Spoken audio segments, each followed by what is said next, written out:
basically my job has been almost half done because Dr. Tanna has elaborated in a very big way. So we'll start off somewhere to learn the basics again. This is a lady, 77-year-old, fell in a bathroom at home. Background of her morbidly obese. She was weighing around 120 kilos when she fell.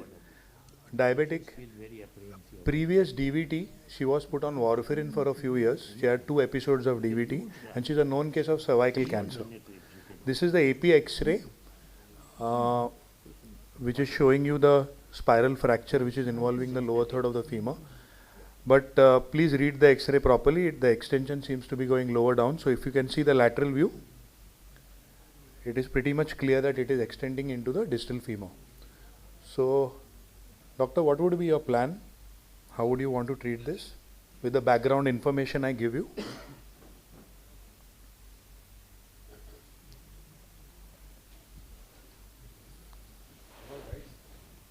Any one of you? Volunteer in the third row. Sorry. You would consider lateral plating? So Tanna sir has so exhaustively given you all the options. Sir has already trained everyone. Okay, how many are going to put a nail here? Distal femoral nail. Okay, 1. How many are going to put antegrade nail? None. Good. Okay. 1 would put a lateral plate. How many would put 2 plates?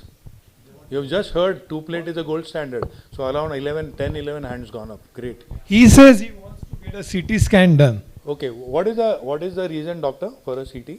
Is this information not enough? To confirm intra-articular extension, whether it's really a 2-part or a comminuted fracture. Sure. So yeah, I mean, we thought about getting a scan. This lady was in a lot of pain. She was already admitted. So I took it as a gamble that we'll take it on table as to how it goes. So yeah, so there are various options to manage this. Many people will want to nail this. Many people will want to plate this. But we have to get the basics correct. Yeah.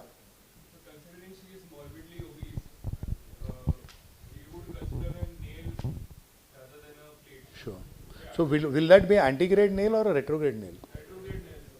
Retrograde nail. So you would want to put any circlage wires to stabilize because you need to reduce this first.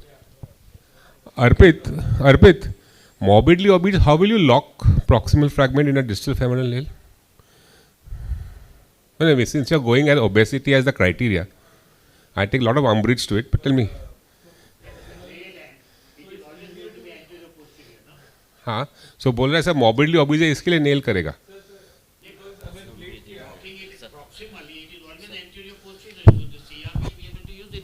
It's a bit difficult, sir, in the morbidly obese patient. I think in this, what you had very clearly told. What with a good CM, you can handle it. With the bad CM, you may not. And a better surgeon, sir. No, he's a CM, he's not a surgeon. So this doctor raised a point about nailing because the patient is obese. So there is one more thing what I want to bring to notice. Sir has shown you already how you position the patient. Is there anything differently you can think here? This lady had a thigh to calf distance of hardly anything. So you know when you are bending the knee, the calf is immediately touching the thigh and she's an extremely big thigh when we were about to operate her. So we came up with, so yeah, first before we go into that, this is the distal femur. So don't get carried away, it's only the lower third. The entire box which shows you 15 centimeter of the box which is shown above the condyle is distal femur. Classifications we all know. We are dealing with the extra-articular. You will see more of these intra-articular later on in the talks. So it can be like a A1 or a A2 basically. So we spoke about this. So this positioning is what sir had shown you just now, where the C-arm positioning is very important. But in this particular case, we had a little out-of-box thinking. The reason being, obese patient, how do we manage the reduction? How do we control the leg? So we decided to go on the lateral position. Okay, and it was pretty much a very easy operation to do in the lateral position because the reduction became very easy. And as one of you rightly pointed out, putting interfragmentary screws was a way out and the operation was almost half done after the interfrags were put. And we put a plate which was like more of a neutralization plate. And this is the plate positioning. These are the C-arm views which are a bit crude, and that's the post-op X-ray which is a little bit more clear. Okay. You may argue that I could have put a little smaller, shorter neutralization plate, but this was, This is perfect. but it should be pretty much decent. Now, if you notice, in the, sir has also taught you this before I am now talking. If you note the distal part of the plate, it is probably not in a perfect position. And that's why you see one screw, it is short. Why is the one screw short, doctor? Yes, for that you need to know the anatomy of the distal femur, which sir has already shown. So anatomy of the distal femur is very important, which we'll come to later on. Okay, so this was the 6 weeks X-ray. This was the 4 months X-ray. Healing was adequate. Patient had already started bearing full weight. She kindly sent me a video recently where she managed to lose a lot of weight also.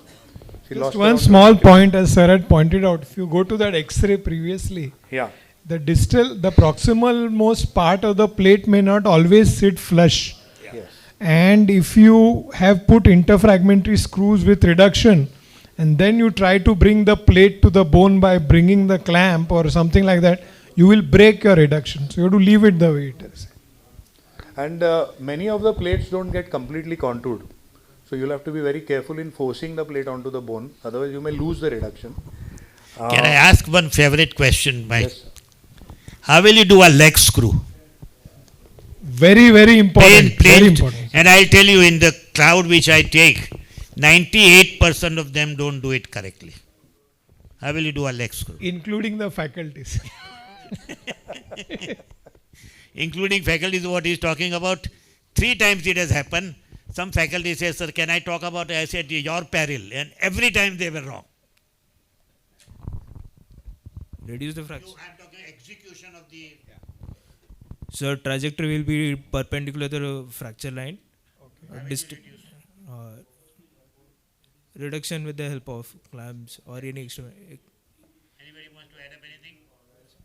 This sort of a long oblique fracture, you will never be able to reduce unless you go to the 2 ends of the fracture. So it means everything you will have to reduce 2 ends, go on reducing, and 100% anatomical. Now you have reduced. Now proceed. Make a smaller drill perpendicular to the direction of the fracture line. Sorry. Larger. Sorry? Make a smaller drill perpendicular to the fracture line, and then expand it. So you always... I think, have you ever seen a drill sleeve? You seen? What is the use of a drill sleeve? We do it. It's used as a soft tissue sleeve, so that we don't get the soft tissue in our drill bit. And secondly, and the direction also, we can Yes, you want to direct say it something? to the direct it perpendicular to the fracture. Insert sleeve. I'm sorry, my description was not right. Yeah, so Insert sleeve. we use an insert sleeve in the slag screws because the outer cortex we use a bigger drill, so we use the insert drill sleeve so that we can use a smaller drill bit for the farther cortex. Insert sleeve. So that we can use the smaller drill bit over there, and we don't go the entire way, so that our entire principle of the lag screw can be. So the 2 holes have to be coaxial. So the way to do it is, first is reduce the fracture 100% by going at the 2 ends of the fracture, taking all the soft tissues out, because all of them will have a blood clots and everything. Unless you do that and clamp it 2 or 3 clamps first. Now do you start the, first put in a, if you're putting a 3.5 screw, first putting a 3.5 drill only through the near cortex. Then you put an insert sleeve. So that insert sleeve, now that another hole which you are going to make will be 2.5 or 2.7, which will be coaxial with the screw, with the drill which you have made. Now when you put the screw will not touch the near cortex at all. You will be able to push it through. And it will go into the away cortex, and now you tighten it. Last tightening will give you the compression. So this, what you talking about is because large majority have not seen the insert sleeve. So they put a small drill, then they make a bigger drill. So first small drill all the way through, bigger drill like this, they may not be coaxial. So if they are not coaxial, you will see the leg screw which is there is still a gap. Good leg screw should be like this, where there is absolutely no gap in the fracture site at all. Sorry to interrupt you. And the countersink is also important part of the procedure. What is the use of a countersink? So that the screw head is not prominent. So that the screw head is embedded more inside the bone, so that you can put a plate over. It doesn't damage the cortex. It doesn't damage the cortex. Is that the purpose? No. No. What is the purpose of a countersink? It doesn't damage the cortex when you compress it. See, remember, countersink. The countersink makes a hole there. So the screw head will absolutely sink in there. So there will be a uniform pressure which will come on. It's a counter for the compression. See, till you. Perfect compression. See, guys, people are underestimating the countersink. Many times in the Indian sets, you don't have one. I have kept AO countersinks on my set. The reason being, till you don't have the countersink, the compression effect will not come. As you start compressing, as you start sinking the head, more and more compression will happen. Sometimes bones are porotic, so you have to take it a call that you don't want to like over countersink also. So it's very, very important. And second, what sir said is a sleeve. There's that Napoleon hat which the AO people have, which we don't have here. But you should at least have some sort of a sleeve to guide you, to make it coaxial. In a 5-star hospital where I work, this sister, when I asked for an insert sleeve, Yes. you are the only one who is asking for it. Why the hell everybody else does without it? So, yeah, so we have seen the follow-up. The lady lost weight also because this is a 1-year follow-up now. And well, she went for bariatrics. So predicting failure in distal femur fractures, very important. Sir has already outlined non-union rates are almost up to 22%. So Professor Simon Roystick from Sheffield says you don't get wiser after the drapes are put on. So please plan your operation. You want to put a medial plate, please make it available. You want to put a nail, please make it available. Don't rush into the operation theatre, then you plan your operation.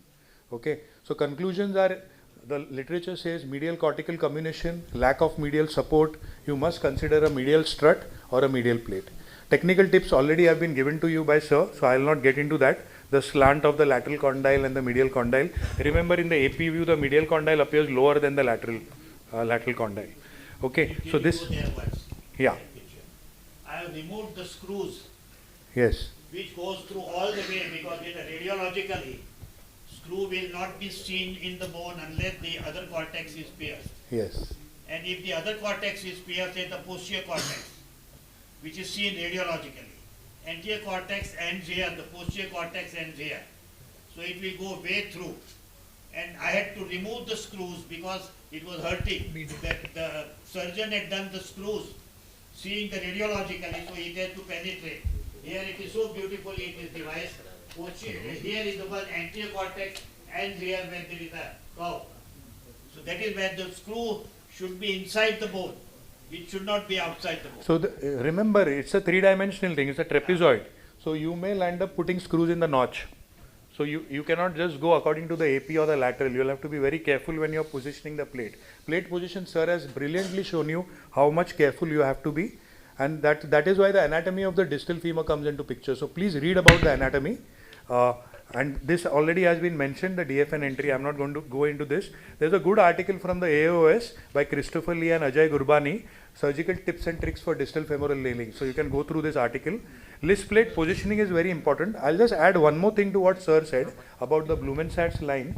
In this paper, they have clearly mentioned that this particular hole, the posterior hole of the plate, should be cranial to the Blumenstadt's line. And you will not go wrong in your AP view to go into the notch. Okay, so this is what you need to keep in mind about the plate, and the plate should be well contoured and it should be about a centimeter above the distalmost part of the condyle or the joint line. So what is the take home message? You must know the principles of healing, whether it is an indirect or a direct healing. Like here we relied more on a direct healing by putting interfragmentary screws. Reduction is most important.